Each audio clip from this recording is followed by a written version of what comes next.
성경은 오래된 책으로 아내들아 자기 남편에게 순종하라 또는 순복하라 그렇게 번역되어 있어요.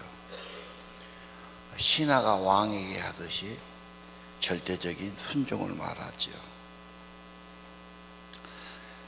그건 인간적인 차별이 아닐까요? 왜 여자라고 그렇게? 그건 옛날 소리겠지요. 그러나 하나님의 계획은 행복을 향한 첫 걸음입니다. 가정생활의 행복의 첫 걸음. 왜 순종해야 됩니까? 하나님의 창조 질서입니다. 하와를 돕는 배필로 창조했고요. 여자의 매력과 교양은 내주하고 순종하는 데 있습니다. 사회적으로 성공하고 재테크를 잘해도 그보다 남편을 돕고 자녀를 잘 양육한 것이 두고두고 여자에겐 행복이 됩니다. 오늘 1절 말씀 신시대 여성들은 싫어합니다. 아내를 꼭 집어서 아내들아 자기 남편에게 순종하라. 이걸 많이 고민해야 돼요. 그냥 그럴 사람 드물지요. 정말 여자는 아내는 순종해야 되는가? 하나님이 왜 그렇게 말씀하셨을까? 지금도 이 말씀은 우리에게 유효합니까? 창조 질서가 하나님 명령이라고 그러지만 왜 그런 말씀하십니까? 여러분, 순종해 주는 사람이 소중한 사람이 됩니다. 내 인생에서 가장 소중한 사람, 내 말을 잘 따르는 사람 아니겠습니까? 그래서 오늘 성경은 겉을 단장하는 것보다 외모보다 속 사람을 단장하십시오. 그래서 3절 4절에 그렇게 돼 있죠. 아내는 속 사람을 단장하는데 온유한 사람, 부드럽고 따뜻한 마음가짐, 협력해주고 순종하는 거예요. 그것이 남자의 마음을 다 얻어오는 길입니다. 싸워서 될 일이 아니죠. 사랑으로 되는 거죠. 그러면 사랑이 뭐냐고 물은다면 순종이라고 대답하겠어요. 여자분들은 꼭 기억하세요. 남편을 어떻게 사랑합니까? 사랑이 무엇인가요? 남자가 느끼기에는 순종해 주는 것이 가장 큰 사랑입니다. 여러분께서 오늘 성경은 외모도 중요하지만 그 속사람, 마음 단장은 더 중요합니다. 항상 마음을 따뜻하게 부드럽게 순종하는 마음, 참 아름다운 여자다. 마음 관리. 그래서 교회는 마음을 단장하는 곳이죠. 말씀이 거울이고요. 그러면서 고치기도 하고 회개하기도 하고 내려놓기도 하고 마음 양식을 바르기도 하고 하면서 자기 마음을 갖고 가는 겁니다.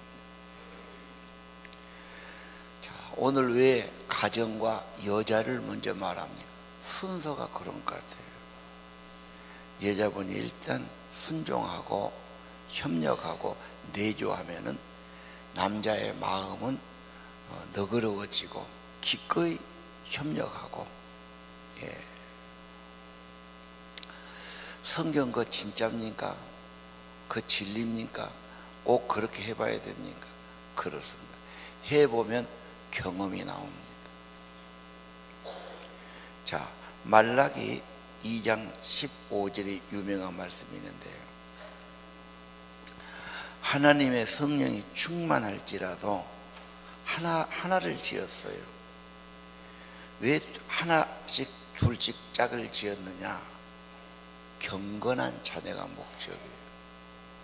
결혼의 하나의 큰 목적, 경건한 자녀, 후손이죠.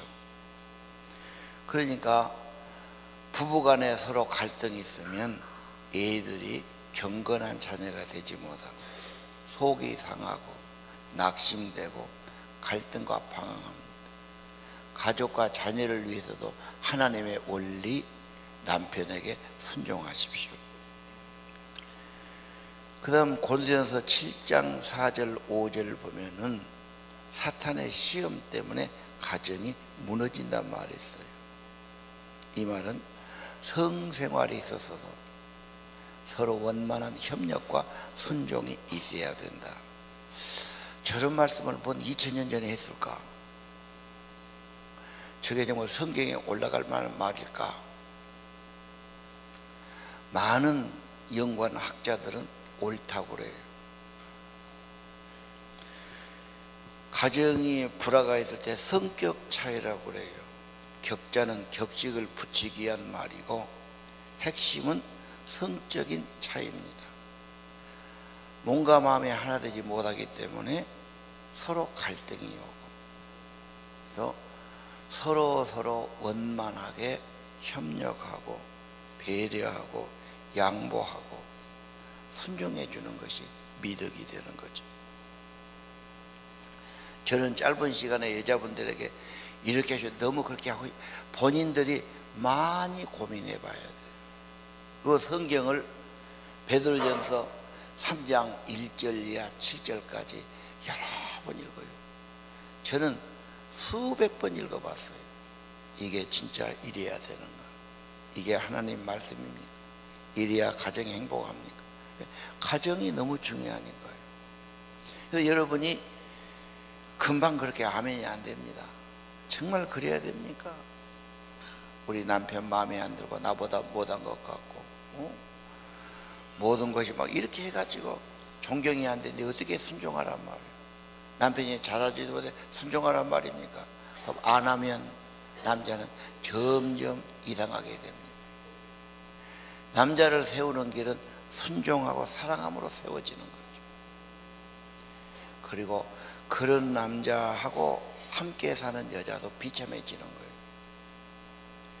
순종하고 받들면 세워지고, 거부하고 이렇게 거절하면 자꾸 무너지게 돼 있죠. 이게 적은 것 같지만 1년, 2년, 3년 쌓이면서 그렇게 되는 거예요. 모든 가정을 잘 연구해 보십시오. 좋은 가정은 여자분이 자기의 도리를 지키고 다소곳하고 정숙하고 인품 있고 속사람이 단장하고 가정에서 질서를 지키고 남편을 존중하고 순종하는 사람입니다. 자, 오늘 그러면 그렇게 해야 됩니까? 5절 6절에는 하나의 예를 들었어요. 아브람과 사라입니다. 사라는 아브람을 주님이라고, 주인이라고 부릅니다. 베드로전서 3장 5절 6절. 그리고 아브람이 어디에 가자고 그러면 따라가요. 이사 갑시다. 쉽지 않은 일이에요. 남편이 신학교로 결정하면 그냥 순종했다. 운명의 공동체니까. 그래서 사라는 믿음의 어미고 아브람은 믿음의 아버지가 된 것입니다. 천하에 없는 양귀비 같은 미인이랄지라도 남편의 자존심을 짓밟으면 그를 좋아할 남자는 세상에 없는 겁니다. 남편을 무시하는 말은 독약입니다. 절대로 그런 말 하서는 안 됩니다. 하려면 갈라질 때 하는 거예요. 아예 못 살겠다, 너하고는 끝이다, 갈라져도 좋게 갈라진 게 좋아요. 절대 금기예요. 요즘 젊은 여자들 그냥 그만 그렇게 하거든요. 그거 절대 아닙니다. 성경은 옛날에 도덕적이라 그런 말 하죠. 아니요, 남성은 변하지 않았고 여성도 변하지 않았어요. 여러분의 가정의 원만함을 위해서, 남자의 머리됨이 있기 위해서, 자녀들이 좋은 가정의 분위기 안에서 자라기 위해서 하나님은 원칙을 주신 겁니다. 성경은 법칙 외에 원칙이고 원리입니다. 따라가면 좋아집니다. 예. 남편을 성공시키려면 명예와 자존심을 높여줘야 돼요. 남자는 자기를 알아주는 자를 위해서 자기 삶을 바친다지 않습니다. 온 힘을 다하죠. 그리고 남편이 자신 있게 살아갈 때 사람도 붙고 돈도 붙고 명예도 붙게 되어 있습니다. 그럼 남편이 잘 때면 어떻습니까? 첫째는 아내가 누리고 자녀들이 누리는 겁니다. 오늘 여러분 다시 한번 지난주 메시지, 이 세상은 나그네 길이고 여러분은 선택받은 자들입니다. 영혼을 하나님께 인도하는 제사장의 사명이죠. 이 사명을 위해서 하나님은 여러분을 붙들고 건강과 은혜도 주실 겁니다. 주신다는 건 좋은데 그 그릇이 되기까지 고난이 있고 어려움이 있고 기도 제목이 있습니다. 믿음의 보배를 만드는 과정이죠. 꼭 그래야 됩니까? 참 고난이라는 게 미묘한 거예요. 누구든지 편한 것 좋아하고, 그렇죠? 아무 일 없기를 바라고. 고난이란 게 좋아하지 않지만 이것이 사람을 만들어가는 과정입니다. 겸손하게 하고 자기를 내려놓게 하고 예수님을께로 나가게 하고 그분의 모범, 그분의 발자취를 따라가는 겁니다. 그리고 하나님께 진실로 하나님께 맡기는 거지요. 마음속에 주를 주님으로 모시고 살아가고 결국은 영혼을 하나님께로 인도하는 자로 만드신 겁니다. 이번 이제 추석 명절입니다. 다른 사람은 야 일주일간 쉰데 어디 가서 못 할까? 성경은 언제나 구별됐다 다르다고 말해요. 뭐가 다릅니까? 시각이 달라야죠. 노는 날이 아닙니다. 우리는 만나는 모든 사람에게 특별한 기회고 선교의 기회고 복음의 기회입니다. 그들은 우리를 쳐다봅니다. 믿는 자가 뭐가 다른가? 뭐가 다르겠어요? 조금 더 봉사하는 거지요. 섬기는 거지요. 대접하는 거지요. 대접하려면 귀찮지요. 뭘 만들어야 되고 설거지해야 되고 힘든 거예요. 원망 없이 불평하지 말고 대접하십시오. 그게 축복이다 말하지 않습니다. 자, 내가 좀 설거지를 더 하고 내가 청소를 좀 더 하고 다른 사람들을 위해서 내가 좀 더 수고하고 종노릇하고 섬기는데 그것이 사람의 마음을 얻는 길이고 아 저렇게 사는 것이 더 좋은 거로구나.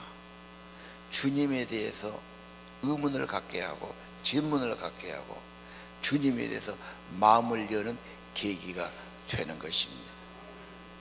하나님의 나라를 선택했다면 그 인생은 희망이 있어요. 그러나 연단도 있어요. 괜찮아요. 합력의 선을 이루셔요. 하나님의 큰 그림으로 여러분 인생을 보시기를 바랍니다. 자, 7절 이하 남편들에게 말하지요. 남편 된 자들아 지식을 따라 아내와 동거하고. 무슨 지식입니까? 남편은 아내가 연약한 그릇으로 더 약한 사람으로 이해해 주기를 바랍니다. 아내는 남자의 보호를 원합니다. 존중받기를 원합니다. 생명의 은혜를 함께 나누길 원합니다. 남편은 가정의 지도자고 목자가 되어야 합니다.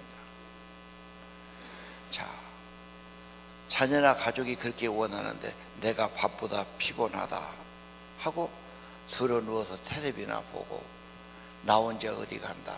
그것은 가정의 목자의 사역을 팽개치는 거죠. 정원을 안 가꾸면 정원은 잡초가 가득하죠. 가정을 관리할 사람이 책임자예요.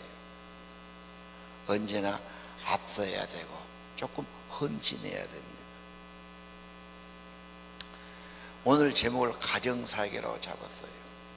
나는 직장에서 일하고 힘들게 일하고 내가 이렇게 했으니까 집에서는 나는 쉬는 거다.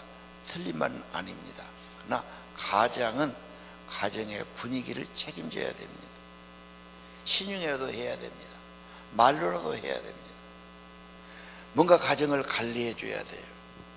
관리 안 하면 쓸 수가 없이 버려집니다. 정원 관리 안 하면 풀밭화 되죠. 잡초밭 되죠. 화장실 관리 안 하면 뭐가 됩니까? 말도 못하죠. 집안도 관리 안 하면 살 수가 없는 곳이 돼요. 가정의 관리자. 아내는 마음속의 이야기를 다 하고 싶어 해요. 남자는 피곤하게 생각해요. 그러나 거기서 양보가 필요해요. 존중하고 배려하고 아끼고 그의 말을 소중히 여기고 무시하지 않는 거죠. 들어주는 거예요. 7절 다시 봅시다. 지식을 따라 아내와 동거하라. 더는 더 연약한 그릇이요. 마음이 상하기 쉽다는 말이 민감하니까요. 짐을 붙일 때 유리 그릇이나 깨지기 쉬운 것은 깨지기 쉽다는 꼬리표를 붙여놓습니다. 파손주의. 그러면 그것은 조심히 다루는 거죠. 여자의 마음은 가장 민감한 거다. 조심히 다뤄줘야 됩니다. 그의 감정을 존중해 줘야 되고, 아내는 가정의 온도계와 같죠.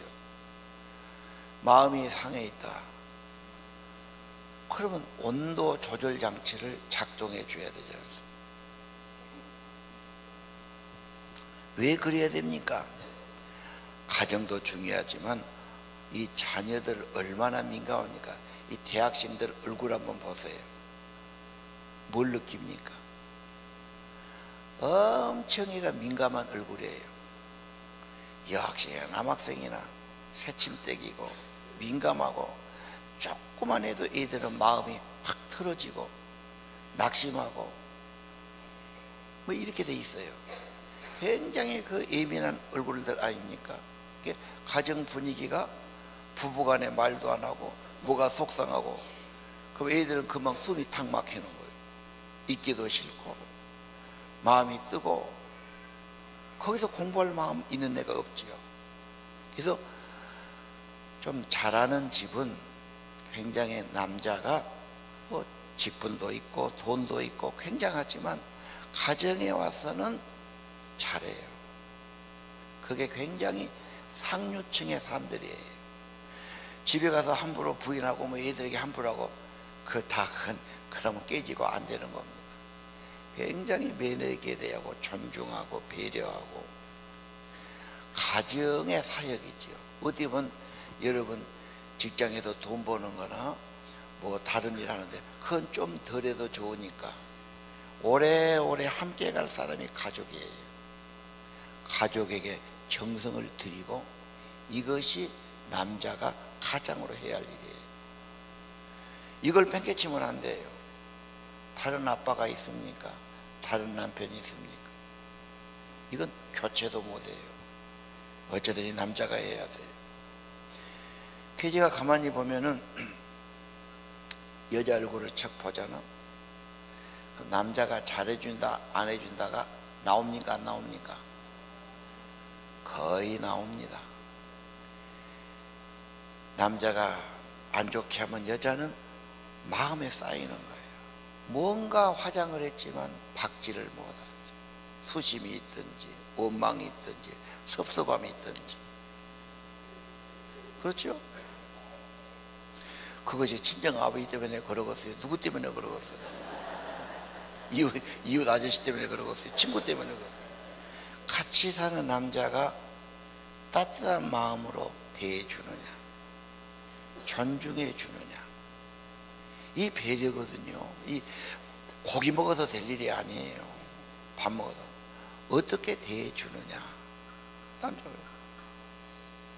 시집 와가지고 고생하고 사는데, 내가 지난번에 종회 갔거든요. 어느 교회에서 한 50명이 나와서 성가대 하더라고. 내가 제일 앞자리에 앉은 거니까 바로 성가돼요. 여자들이 한 40대 50대 뭐 이런 아줌마들이 쫙 가서 하는데 다 깊이 믿고 다 그러더라고. 포항에서 온 여자들인데 다 뭐 가정들이 괜찮은 것 같아요. 손을 쫙 보니까 이야, 여자 손이 보통이 아니더라. 곱살한 사람은 거의 없고 손을 보니까 참 여자들 수고 많구나 그 생각이 들어요. 고생한 손이야. 이 여자 손이 수고가 많은 것 같아요. 무엇을 하든지 야간에 뭐 청소하든지 빨래하든지 뭐 뭘 하든지. 그래서 참 그 노래 있잖아, 뭐 애처로워서 아내여 손을 잡았는데 하나 뭐 눈물 젖은 뭐 어쩌고 나오지 않습니까? 그 생각이 나더라니까. 여러분 집에 가서 여자 손 다시 한번 봐보세요. 사음만 본 남자 손은 미끄럽니다. 여자 손들은 다 그래요. 자, 남자가 정말 마음을 따뜻하게 대해주느냐 무시하느냐, 존중하느냐 마음 안 주냐, 여자는 바로 나오고. 말은 못하지만 이건 영양제 갖고 될 일도 아니고 돈으로 될 일도 아니고 사랑입니다. 그걸 줘야 돼요. 7절 다시 보지요. 지식을 따라 아내와 또 여자는 다른 사람이야. 민감하지요. 이 세상에서 가장 민감한 것 하나가 여자의 마음이죠. 야가지요. 존중하고 보호해 줘야지요. 귀히 여기지요. 왜요? 생명의 유업을 함께 받아요. 복을 같이 누리는 겁니다. 그가 축복이 되고 그가 행복해야 나도 행복하다는 말이죠. 그리고 더 중요한 것은 하나님과도 맡기지 않는다는 거예요.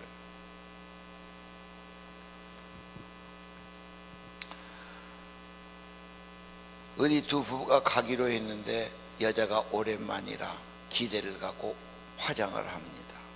시간이 좀 가잖아.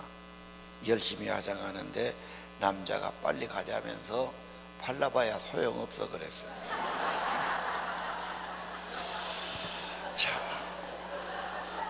여자는 80살이 돼도 입술을 치리고 화장의 여자예요. 여자에게 아름다운 절대적인데 정말 여자를 모르는 말이죠. 남자는 피부가 두꺼워서 나이가 먹어도 얼굴이 덜 상해. 여자는 피부가 얇고 더 연약해서 나이 들면 더 외모가 상해. 누가 더 속상하겠어요? 여자는 거울을 볼 때마다 괴로운 거야. 그러면 남자가 더 배려해 줘야지. 그렇게 말하면 안 된다. 저 여자가 결혼 전에는 참 얌전하고 그럴 것 같아서 결혼했는데 결혼하니까 짜증이 많다. 내가 잘못 결혼했나. 처녀의 위치와 아내의 위치가 다릅니다. 당신이 애들 키고 그렇게 며칠 살아봐. 쉬운 일이 아니죠. 너그럽게 상황 변화를 이해해 줘야 됩니다. 함께 살려면 이해 안 하고 배려 안 하면 어떻게 살아요? 싸우고 살아요. 많습니다. 말도 안 하려고 싸우고 각방 쓰고 무늬만 부부고 집에 들어가면 따고 애들 때문에 못 들어요. 왜 그렇게 살아가는지. 돈이 없어서 그럴까요? 집이 없어서 그럴까요? 마음이 문제죠. 무슨 마음? 오늘 그래서 이 성경을 수백 번 읽어봐야 되잖아요. 정말 그래야 됩니까? 하나님께 아멘이 안 나오죠. 왜 남자에게 순종해야 됩니까? 그건 옛날 나온 말 아니에요. 지금도 그래야 됩니까? 해보십시오. 결과가 좋아집니다. 안 해보십시오. 결과는 문제가 옵니다. 2000년 전에도 똑같습니다. 남자는 남자고 여자는 여자입니다. 아내는 끝까지 함께 살아갈 동반자예요. 아내의 마음을 평안하게 하고 행복하게 해줘야 돼요. 무엇으로 합니까? 남자의 힘만으로 부족해요. 어느 누구도 인간은 부족해요. 우리는 어느 정도밖에. 그래서 전능하신 하나님께 나가서 기도도 하고 위로도 받고 맡기기도 하고 안심하기도 하고 뭔가 그렇게 돌아오는 거예요. 어떻게 남편이 아내의 마음을 다 만져주고 다 채워주겠어요? 어려운 겁니다. 그래서 남편이 아내의 신앙을 건드려서는 안 되고 어떻게 하든지 하나님께 가까이 가도록 기회를 줘야 됩니다. 모르는 남편은 껐어가면 신앙을 비판하고 뭐 엔티 기독교인들 벨소리를 다 써놨어요. 심지어 어떤 목사님이 좀 뭐 어디가 안 좋다 그런 걸 찍어갖고 막 뭐 교회가 어쩌고 어느 목사죠 막 그 한 부분만 갖고 벨소리를 다 해놨어. 그걸 보고 막 퍼뜨리고 이야기하고 그러지. 그럼 아내는 순수하게 믿어보려고 그랬는데 그런 소리 들으면은 믿음이 금이 가버리지. 어떻게 아내를 사용할 수 있겠습니까? 8절입니다. 체휼이라는 단어가 나오는데 동정심을 말하죠. 불쌍히 여기는. 불교에서 가장 중요한 자비심 가지심. 사람을 불쌍히 여기심. 남자들이 새벽같이 나가서 일하느라고 침 빠지게 얼마나 고생하고 아내는 집에서 애들과 가정 때문에 손이 저렇게 부르트도록 저렇게 살아가는데 불쌍히 여기는 못된 마음은 자비심이 없는 거예요.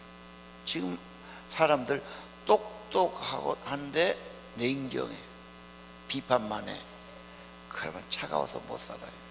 좀 똑똑 안 해도 좋으니까 사람이 마음이 따뜻하고 다정하고 동정심이 있고 긍휼히 여기는 마음, 이게 복이 됩니다. 그래서 오늘 8절 마음을 같이 하고 동정심 가지고 사랑하고 불쌍히 여기고 겸손. 그렇게 안 하면 어떻게 같이 살아갑니까? 함께 살아가는 지혜가 이겁니다. 미국에서 조사했어요. 성공한 CEO 90명. 그들의 배경과 능력과 교육이 다 달랐습니다. 공통점은 가정이 원만해요. 가정이 따뜻해요. 가정이 그들을 감싸고 있어요. 사람은 가정 없이 태어난 사람도 가정 없이 자란 사람도 없어요. 아니, 가정 없이 살기도 어려운 거예요. 남자는 언제나 가정의 기사도를 발휘해야 되고 그 힘과 건강으로 가족 식구를 보호해야 됩니다. 남자의 머리됨이 그겁니다, 여러분. 큰 집은 많아지지만 좋은 가정은 줄어들고 있습니다. 가정은 행복의 보금자리죠. 제가 말했지요. 우리 집 앞에 큰 느티나무에 까치가 집을 지어요. 까치는 손도 없어요. 이만큼한 나무떼기를 얻어 물어와서 찡겨 넣어요. 그것이 그 큰 집을 만드는데 하나씩 물 가서 예를 들어서 입으로 찡겨 넣어요. 그래갖고 보면은 다 집을 짓고 거기다 알을 낳고 새끼를 키운다. 절대 지그지 허물지 않습니다. 내년에 또 써요. 결혼해가지고 뭐 집도 구하고 농도 구하고 뭣도 구하고 해놓고 자기 보금자리를 자기들이 허는 거예요. 싸우니까, 상대를 공격하니까. 상대의 마음이 무너지면 집이 무너진 거죠. 그건 가장 어리석은 짓이 아닐까요? 왜 자기 보금자리를 자기가 해칩니까? 병들어 그러지요. 마음에 병이 들었지. 마음속에 헛된 것이 돌았지요. 시기와 욕심이 돌아서 그러죠. 자, 그러나 성경은 9절에 말합니다. 설령 악으로 욕을 해도 너는 그렇게 갚으면 더 커집니다. 복을 빌어줘라. 결국은 기도입니다. 그러면 치유되기 시작할 겁니다. 이것이 하나님의 선교의 과제고 가정사역자들이 해야 할 일입니다. 상대방이 물론 상처받을 수 있고 실수할 수 있고 못할 소리 있어요. 그것을 받아주면서 축복하면서 업을 시켜야지. 아주 판을 깨려고 같이 싸우고 막 그래서는 안 된다고 말이에요.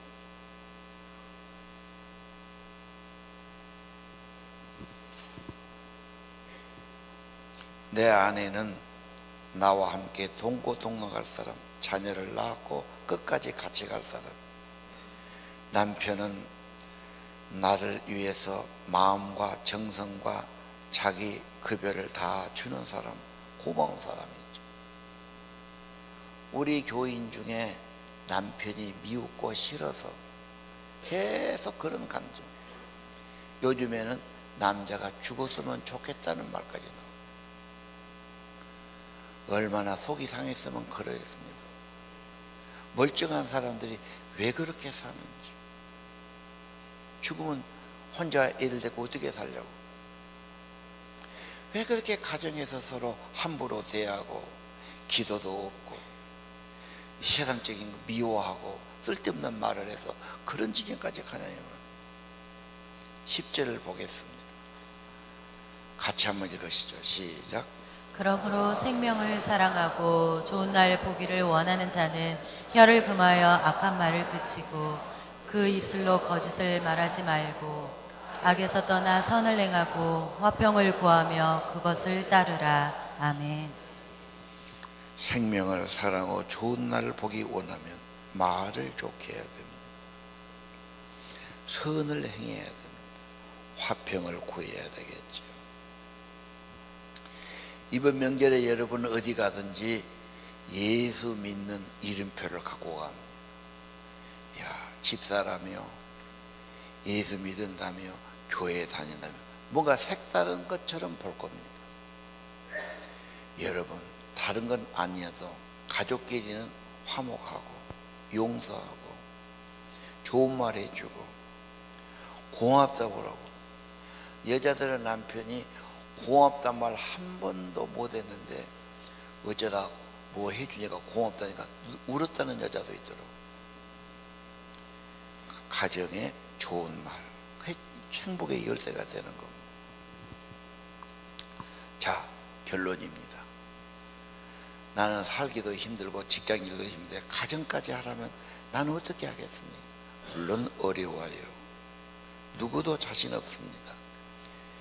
길이 있다면 그리스도 안에서 주님이 도와주시고 주님이 보호해 주시고 주님이 은혜 주시는 길입니다.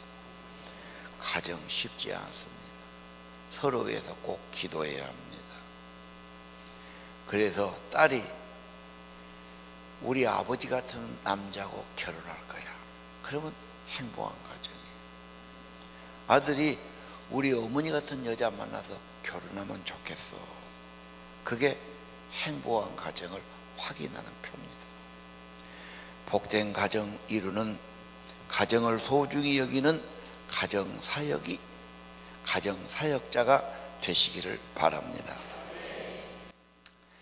찬양 내가 먼저 손 내밀지 못하고.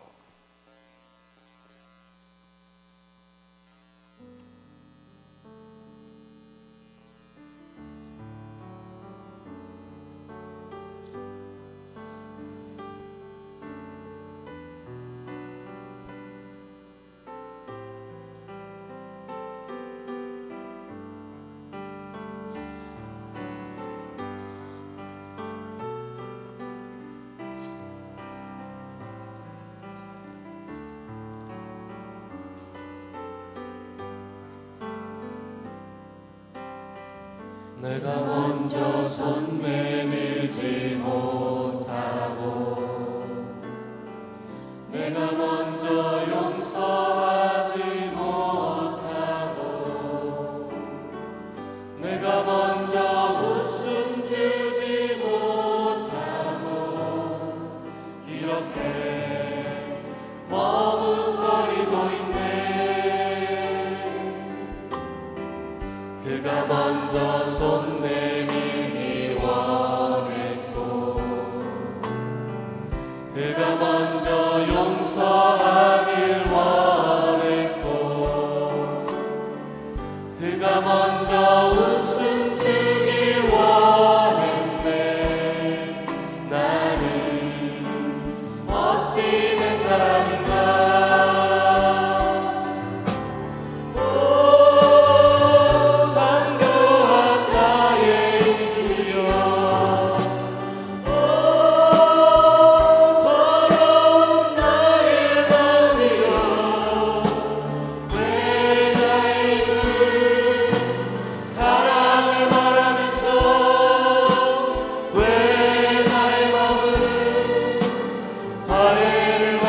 내가 먼저 높여주길 원했네. 나는 어찌된 사람인가.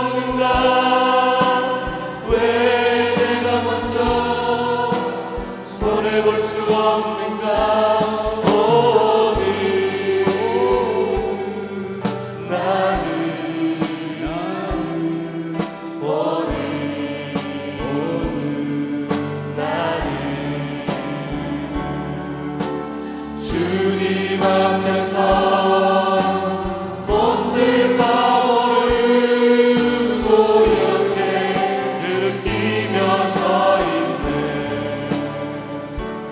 어찌할 수 없는 이 마음을 주님께 맡긴 채로 기도하겠습니다. 주님, 어느 누가 가정에서 자신 있다고 말할 수 있겠습니까? 너무도 부족한 모습들, 연약한 사람들, 죄인뿐입니다. 부족한 줄 알고 겸손하게 도와주시오. 주님 앞에는 무릎 꿇게 하시오. 죄인이라고 고백하게 하시오. 하나님의 은혜를 구하고 하나님의 사랑을 구해서 사랑을 공급한 주님의 사랑이 있는 가정이 되기를 원합니다. 우리가 무엇이 부족합니까? 사랑이 부족해서 문제입니다. 주님, 우리 안에 사랑이 없는 것을 고백하고 주님의 사랑을 부어주시고 성령을 부어주시고 속사람을 새롭게 도와주시고 온유하고 부드럽고 따뜻한 마음 주시고 남을 배려하고 양보하고 협력하는 마음 갖게 도와주옵소서. 우리 가정을 아름다운 가정으로 세우고 사랑 있는 가정으로 세우고 경건한 가정으로 세우고 남편을 잘 세우고 둘이 마음과 힘을 모아서 기도를 모아서 경건한 자녀를 세우는 가정 되기를 원합니다. 야간 그릇입니다. 긍휼히 여겨주시고 사람이 할 수 없는데 성령께서 감싸주시고 위로해 주시고 은혜 펴주시고 성령의 기름을 부어주시고 생명의 빛, 주의 빛, 천국의 빛을 비춰 주옵소서. 긍휼히 여기는 마음, 따뜻한 마음, 불쌍히 여기는 마음 주시고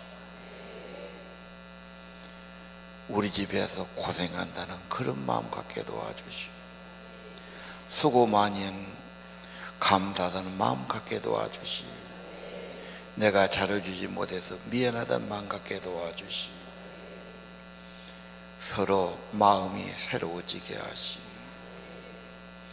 주님, 오늘 말씀 가슴에 새기게 도와주시고 용서하게 도와주시고 도리어 축복을 빌어주게 도와주시고 성령이 감동해서 좋은 말하게 도와주시고 행복한 말이 있도록 가정생활을 축복해 주세요. 이번 명절에 여러 사람 만날 터인데 주님의 사랑, 주님의 은혜, 저들이 가지고 가서 보여줄 수 있도록 은혜를 베풀어 주옵소서. 받은 은혜대로 베풀며 봉사하며 섬기며 주님의 손이 되고 주님의 모습이 되도록 축복해 주옵소서. 명절에 교통을 지켜주시고 사고나지 않도록 질병에 걸리지 않도록 하나님의 은혜 가운데 지켜주시기를 기도합니다. 더 가족이 하나 되고 의미 있고 뜻 있고 더 회복되고 화목한 가족이 이루어지도록 부부가 되도록 말씀으로 축복해 주옵소서. 귀한 예물 드렸습니다. 정성을 드립니다. 예배 드립니다. 우리의 몸과 마음과 삶을 받아 주옵소서. 성령으로 인쳐 주옵소서. 우리 주 예수님 이름으로 간절히 기도 드립니다. 이제는 우리 주 예수 그리스도의 은혜와 하늘아버지 크신 사랑과 성령님 사랑의 마음을 주시고 겸손한 마음 주시고 부드러운 마음 주시고 긍휼히 여기는 마음 주시고 남을 나보다 낫게 여기는 그런 마음 주셔서 평화롭고 복되고 원만한 가정 이루어지도록 오늘 말씀 따라 살려고 하는 사랑하는 주의 종들 하나님의 아들 딸들 머리 위에 그들의 가정 위에 영원히 함께 계시기를 간절히 축원하옵나이다.